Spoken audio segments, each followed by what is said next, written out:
The rule was simple and absolute. No one enters the Milky Way galaxy, ever. For thousands of years, every ship captain in the Galactic Confederation memorized this law from their first day of training. The penalty was harsh, permanent exile. No exceptions, no appeals. Captain Eliza Bennett stared at the forbidden galaxy on her view screen.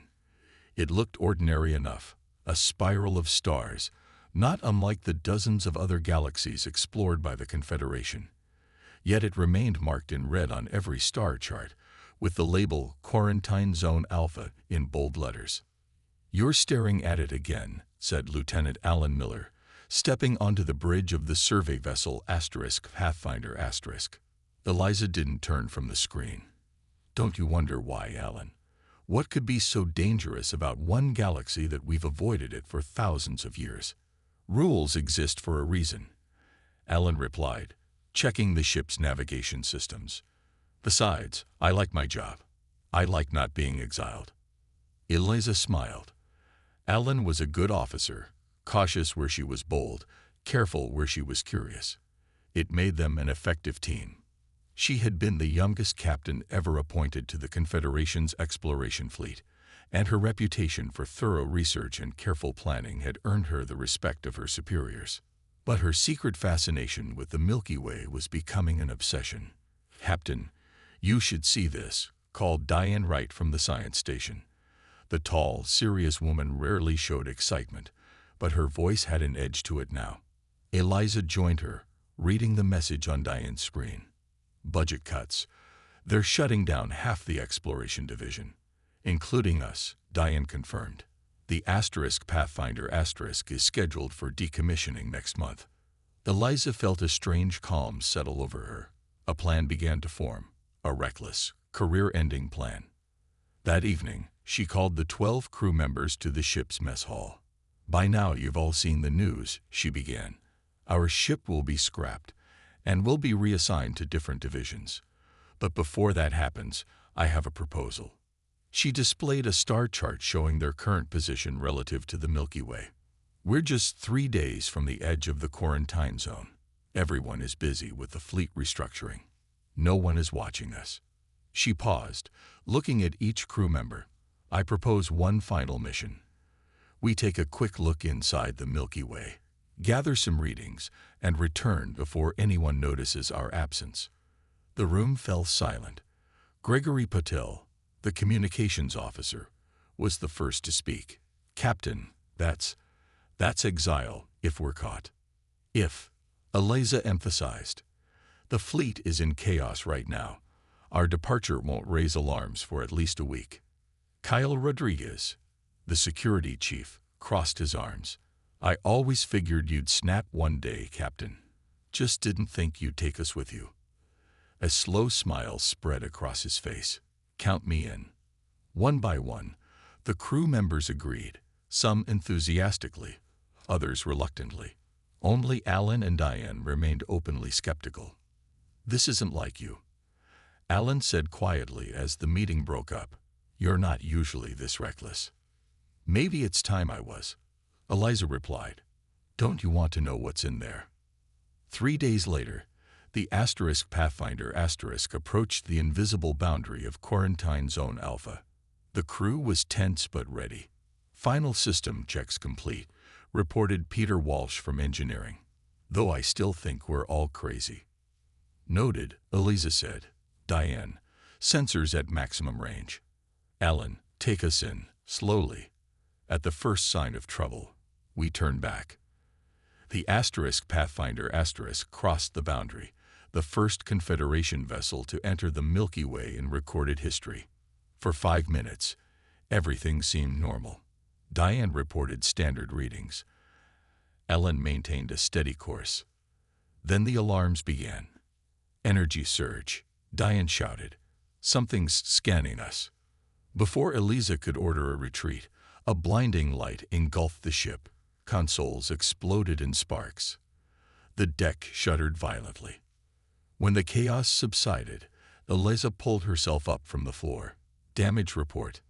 Peter's voice came through the intercom, shaking with fear. "Captain, the warp drive is fried." completely destroyed. Eliza looked at her crew, the reality of their situation sinking in. They were stranded inside the quarantined galaxy, with no way to return. The real journey was just beginning. 21 days had passed since the Pathfinder crossed into forbidden space.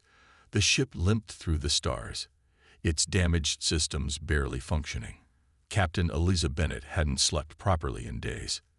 Dark circles had formed under her eyes as she studied the star charts of this unknown galaxy. Life support is down to 40%. Peter Walsh reported from his engineering station. His normally neat uniform was stained with coolant fluid. We have maybe 2 weeks before the air recyclers fail completely. Eliza nodded. Any update on the warp drive? Peter shook his head. The energy pulse fried the main coils. We need materials we don't have. The bridge fell silent. Everyone understood what this meant. Without the warp drive, they couldn't leave the Milky Way. They were trapped and slowly running out of air. "Captain," called Diane Wright from the science station, "I'm picking up something interesting. A solar system ahead with multiple planets. The third one shows signs of an oxygen-nitrogen atmosphere." Hope flickered across Eliza's tired face. "How far?" "At our current speed, 4 days," Alan Miller answered from navigation. "Set course immediately," Eliza ordered. As they approached the solar system, excitement built among the crew. Scans revealed more than just a habitable planet. There were artificial satellites orbiting it, thousands of them, along with what appeared to be primitive space stations. "I'm detecting radio signals," Gregory Patil announced, adjusting his communications equipment. "Lots of them. Structured, patterned. This isn't random noise, it's communication." Eliza leaned forward in her chair. "Can you decode any of it?" Gregory worked at his console for hours while the ship moved closer to the blue-green planet.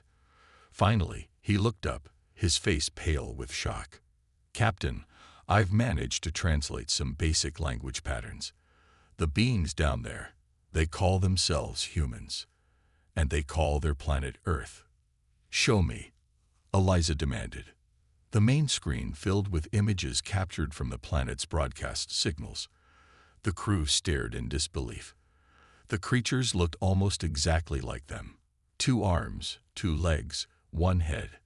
The same basic features. "That's impossible," Samantha Collins whispered.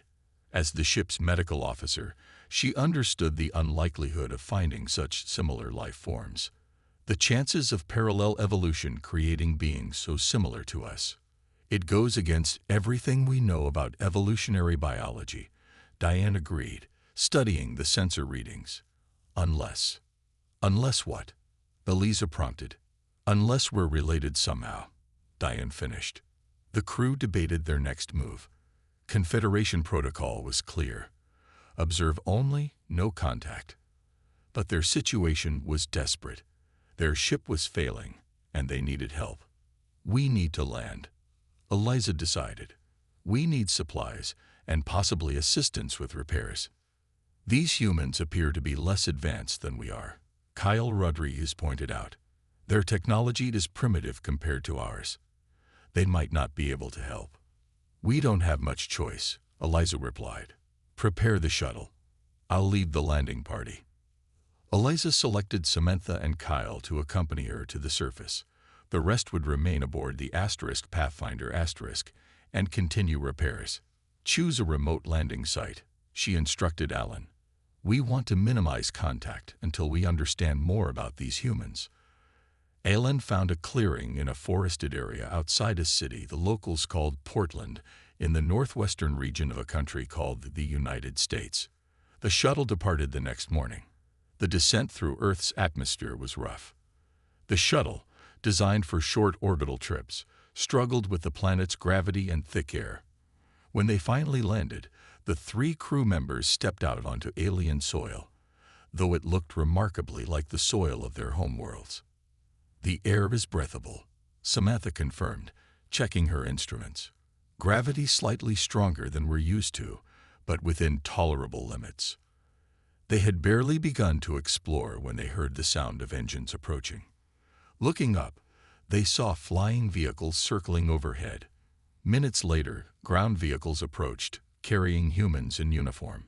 "I think we've been noticed," Kyle said dryly, his hand moving to his sidearm.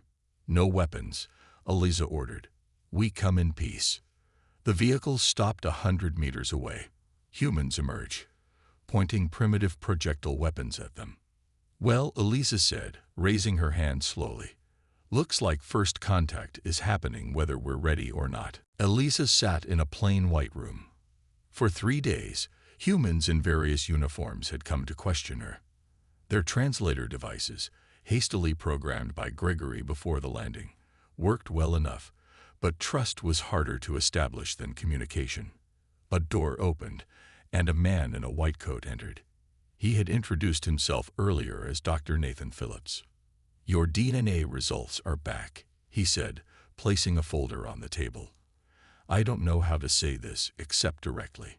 You're human, or close enough that our tests can barely tell the difference." Eliza stared at him. "That's not possible." "I've run the tests 12 times, Dr. Phillips replied. "Your DNA matches ours by 99.7%. The differences are minor, what we might expect after thousands of years of separate evolution." In another room, Samantha Collins was having a similar conversation with human scientists. As a medical officer, she understood the implications better than most. "We must share common ancestry," she told them. "But how? My people have records going back 40,000 years. We evolved on planets in the Andromeda Galaxy." The humans had no answer. While Eliza, Samantha, and Kyle were held on Earth, the rest of the crew remained aboard the Pathfinder *. Diane Wright had been busy. With the ship in orbit around Earth, she used the remaining power to search through the historical database she had downloaded before their mission. Most files about the Milky Way were locked or deleted, but Diane was persistent. After days of work, she found fragments, records so old they had been forgotten rather than properly erased. When Eliza was finally allowed to communicate with her ship, Diane's face appeared on a screen in the interrogation room. "Captain, I found something," she said, her voice tense with excitement. "Ancient records about an exodus, a civil war in the early Confederation, about 50,000 years ago. One faction fled to an uninhabited galaxy." "The Milky Way," Eliza whispered. "Yes, but here's the strange part. The records say the refugees were modified before they left. There are references to genetic engineering, but no details on why or how." Dr. Phillips looked stunned. "You're saying humans are descendants of your people, that our ancestors came from another galaxy?" "It would explain the genetic similarity," Samantha said. A military officer named General Frank Harrison joined them. He had been observing through a one-way mirror. "If this is true," he said, "then the quarantine wasn't to keep something dangerous contained. It was to hide the truth, to keep us separated." Eliza nodded slowly. "The Confederation is built on order and unity, a lost branch of our species, developing independently. It would challenge everything they believe." Over the next few days, humans and the Pathfinder crew shared information freely. Earth governments moved from fear to cautious cooperation. Scientists from both sides worked together, piecing together their shared history. The Pathfinder was brought to a secure facility where human engineers marveled at its technology. Peter Walsh worked alongside them, teaching and learning in equal measure. "Your power systems are inefficient," he told a group of engineers, "but your materials science is impressive. Some of your alloys might help us repair the warp drive." While repairs began on the ship, Eliza and General Harrison discussed bigger issues. "When you return to your Confederation, what will you tell them?" he asked. "The truth," Eliza said, "that the quarantine should end. That humanity deserves to know its origins and take its place among the galaxies." "And if they disagree?" the general asked. Before Eliza could answer, Alan's urgent voice came through her communicator. "Captain, we've detected energy signatures at the edge of this solar system. Confederation patterns. Military vessels. Eliza's blood went cold. How many? 7 ships. Heavy cruiser class. General Harrison looked alarmed. Friends of yours? No, Eliza said grimly. They're not here to rescue us. They're here to make sure the quarantine stays in place. Permanently. Peter Walsh studied the Human Space Agency's deep space radar data with growing concern. The energy signatures were unmistakable. Confederation military vessels were approaching Earth at high speed. He called for Captain Eliza immediately. They're deploying in a standard containment pattern, Alan explained, showing the tactical display to Eliza and General Harrison. These 7 ships can blockade the entire solar system. Containment pattern, General Harrison asked. It's a military formation, Kyle explained grimly. Used when the goal is to ensure nothing leaves a designated area. The implications were clear. The Confederation wasn't coming to rescue the Pathfinder crew. They were coming to ensure that knowledge of humanity stayed contained within the Milky Way. In a hastily arranged meeting, Earth's military leaders gathered to assess their options. Kyle presented a brutally honest evaluation of their chances. Your most advanced weapons are centuries behind Confederation technology, he told them.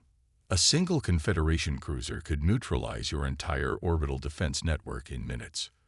The room fell silent as the reality sank in. Then negotiation is our only option, said a woman introduced as the United Nations Secretary. Can we establish communication with these ships? Gregory Patel nodded. Yes, but we should be careful. Standard Confederation protocols would require them to eliminate any evidence of quarantine violation. That includes us, and potentially your planet, Eliza added quietly. General Harrison slammed his fist on the table. We can't just sit here and wait to be destroyed. There must be something we can offer them, some reason for them to reconsider this quarantine. Diane Wright, who had been quiet during the meeting, finally spoke up. Maybe there is. She displayed data on a screen.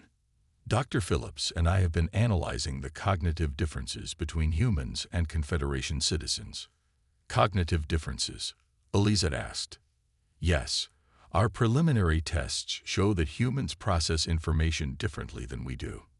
You solve problems more creatively. You make intuitive leaps that our logical, methodical thinking doesn't allow for. Dr. Phillips continued the explanation. We believe this might be what the ancient records meant by modification. Your ancestors may have engineered these traits into early humans, perhaps as an experiment or adaptation to Earth. Is this ability valuable? General Harrison asked. Potentially priceless, Diane replied. The Confederation has been technologically stagnant for centuries. New discoveries and innovations are rare. But humans, you created more new technologies in the last century than the Confederation has in 1,000 years. For the first time, Eliza felt a glimmer of hope. If we could convince the Confederation that humanity has something unique to offer, something worth more than maintaining the quarantine.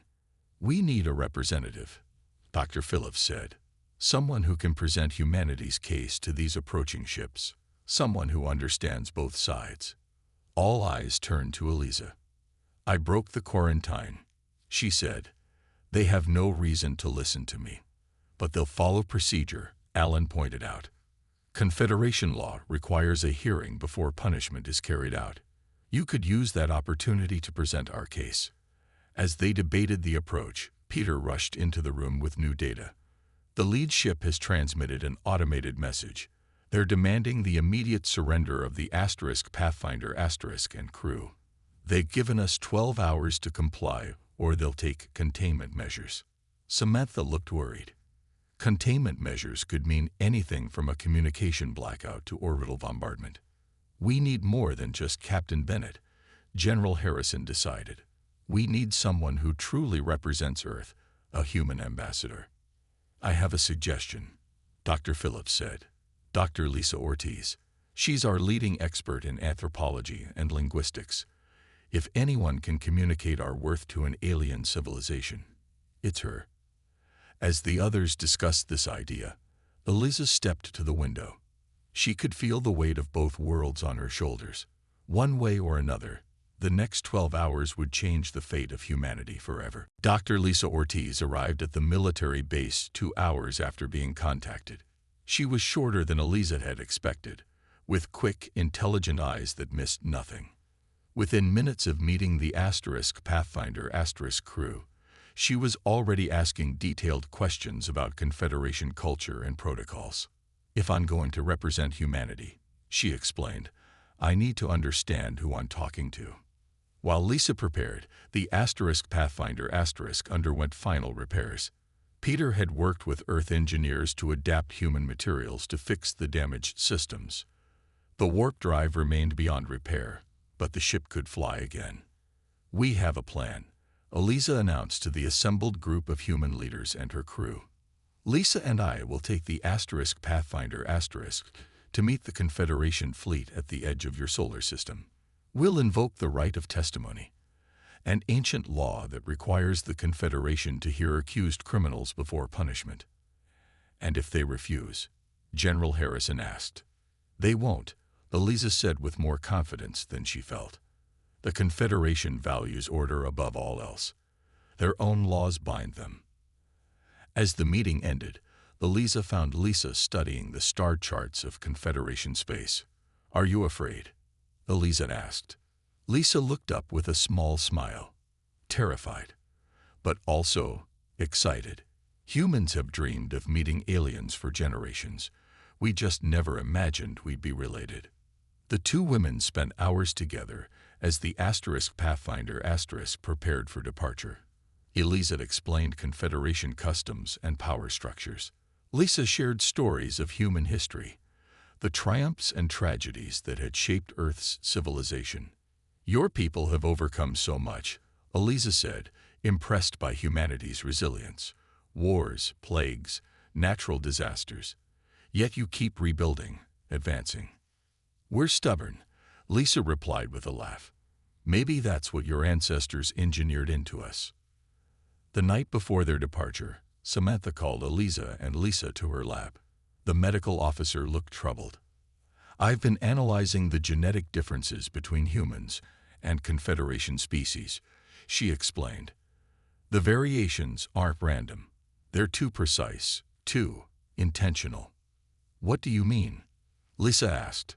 Samantha displayed complex genetic models on her screen. These changes appear designed to enhance certain neural pathways, those associated with creative thinking, intuition, even empathy. "But there's more. I found marker sequences that have no clear purpose." "Could they be errors?" Eliza suggested. "Mutations that occurred over time." Samantha shook her head.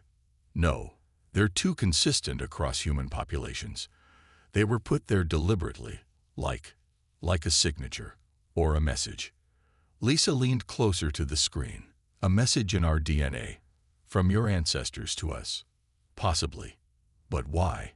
Samantha looked troubled.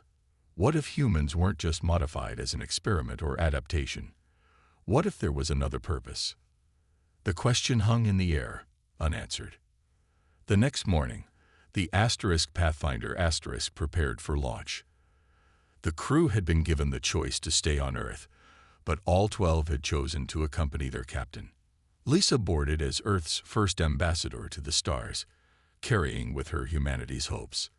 As the ship rose through Earth's atmosphere, Lisa stood on the bridge, watching her home planet grow smaller. "It's beautiful," she whispered. "Yes," Eliza agreed. "And worth fighting for." The Pathfinder accelerated toward the edge of the solar system, where 7 massive Confederation warships waited. Each was armed with weapons that could reduce Earth's cities to ash. Their mission seemed impossible: convince an ancient, set in its ways civilization to overturn thousands of years of policy. As they approached the fleet, Gregory received a transmission. "It's from the lead ship," he said. "The Enforcer *. Their commander is Admiral Victoria Caldwell." Eliza's face paled. "Victoria Caldwell. Are you sure?" "Yes. Do you know her?" "Everyone knows Admiral Caldwell. She's the most decorated officer in the Confederation Navy, and the most ruthless enforcer of Confederation law. Lisa looked at Eliza with concern. Is that bad? It means, Eliza said grimly, that this just got much harder. The Pathfinder approached the Confederation fleet near the orbit of Jupiter. 7 massive warships surrounded the small survey vessel. Each was 5 times the size of the Pathfinder bristling with weapons and defensive systems. They're hailing us, Gregory announced, his voice tight with tension. On screen, Eliza ordered. The image of Admiral Victoria Caldwell appeared before them. She was tall and severe, with silver hair cut in a precise military style. Her uniform bore dozens of medals and commendations. Captain Eliza Bennett, the Admiral said coldly, you and your crew are charged with violating Quarantine Zone Alpha. The penalty is immediate execution. Surrender your vessel. Lisa stepped forward. Admiral Caldwell, I am Dr. Lisa Ortiz, representative of Earth. Before you take action against this vessel or its crew, I invoke Article 47 of the Confederation Charter, the right of testimony before the full council. Admiral Caldwell's eyes narrowed. You are not a Confederation citizen. You have no standing to invoke our laws. But I do, Eliza said quickly, and I invoke that right now for myself and my crew. A tense silence followed. The Admiral's face revealed nothing, but Eliza knew she was calculating her options. The right of testimony was ancient and rarely used, but it was absolute. Even Admiral Caldwell couldn't ignore it. Very well, the Admiral finally said. Your request is granted. You will be escorted to Nova Prime to stand before the Council. But be warned, this changes nothing. The Council will uphold the quarantine, as it has for thousands of years. The communication ended. Lisa let out a breath she hadn't realized she was holding. That went better than expected, she said. Don't celebrate yet, Eliza warned. We've only bought time. The Pathfinder was flanked by 2 warships as they left Earth's solar system. Using the Confederation vessel's advanced warp technology, they would reach Nova Prime, the capital world of the Confederation, in 8 days. During the journey, Lisa and Eliza worked tirelessly to prepare their case. Diane provided historical records, while Samantha compiled her genetic research. Gregory, meanwhile, had been assigned a different task. Captain, he said on the 3rd day of their journey, I've been monitoring Confederation communications as you asked. There's something strange going on. He played a recording of a conversation between Admiral Caldwell and someone identified only as Counselor. The human variant must not be allowed to spread, the unknown voice said. Containment has been the policy for 50,000 years. If these humans were to join the greater community, I understand, Counselor, Admiral Caldwell replied. Rest assured, appropriate measures will be taken. The Earth situation will be resolved permanently. Lisa looked horrified. They're talking about wiping us out, aren't they? It sounds like it. Eliza agreed grimly. But why call humans a variant? That's not standard Confederation terminology. Diane looked thoughtful. It suggests they see humans as a variation of their own species, a branch that developed differently, or was designed to develop differently, Samantha added, thinking of the genetic markers she had discovered. On the 7th day of their journey, Nova Prime appeared on their view screens. The capital world of the Confederation was magnificent, a gleaming planet covered in vast cities and orbital structures. As they prepared to dock, Lisa grew quiet. Having second thoughts? Eliza asked. No, Lisa replied. Just wondering what my ancestors would think. For thousands of years, humans looked up at the stars and wondered if we were alone. Now I'm about to speak for all of humanity to the civilization we came from. The Pathfinder docked at Nova Prime's central station. Admiral Caldwell personally escorted them to the council chamber, a vast room with 12 seats arranged in a semicircle. Each seat was occupied by a being who appeared similar to Eliza and Lisa, yet somehow more perfect, more precise in their features. The High Council of the Galactic Confederation, Admiral Caldwell announced. You will now present your testimony. Lisa stepped forward, her heart pounding. Behind her stood Eliza and the key members of her crew. Before her sat 12 individuals who held the fate of Earth in their hands. Honorable counselors, she began. I come before you as the first human to address this body. My purpose is simple, to show you why the quarantine of the Milky Way galaxy and the isolation of humanity must end. Lisa stood before the Confederation Council, her voice steady despite her nerves. For 2 hours, she presented evidence of human creativity, art, music, and scientific achievements. She showed how humans had progressed from primitive tools to space travel in a fraction of the time it had taken other species. The council listened in silence, their faces showing little emotion. Humans may be younger than your civilization, Lisa concluded, but we have something valuable to offer, a different way of thinking. We solve problems in ways you don't. We see patterns you miss. We could be partners, not threats. A council member with a silver stripe in her hair spoke first. Your achievements are impressive for a young species, but the quarantine exists for good reasons. Opening the Milky Way now would disrupt the order we have maintained for millennia. What exactly are those reasons? Eliza asked boldly. The truth, not the official story. Murmurs passed through the council. The central chair, occupied by an older man who had not yet spoken, raised his hand for silence. Captain Bennett, you show remarkable courage. Very well. The truth is that the Milky Way quarantine began as a measure to contain rebels who fled during our ancient Civil War. But it continued for a different reason. He touched a control, and holographic images appeared, DNA sequences that Samantha recognized immediately. The refugees who fled to the Milky Way were not simply rebels, he continued. They were genetic engineers who believed the Confederation was becoming too homogeneous, too logical.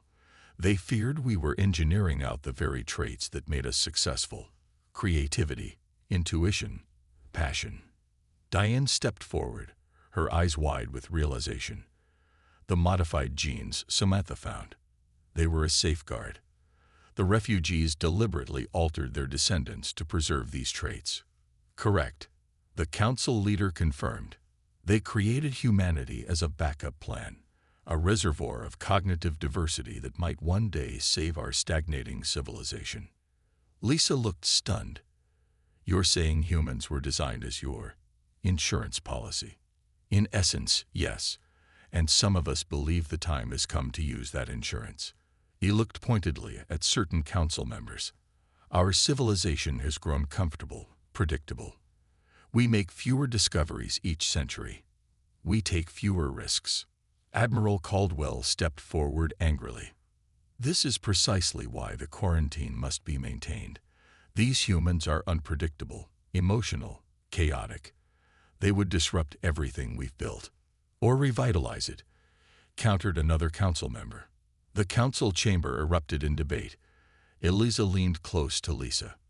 They're divided. That gives us a chance.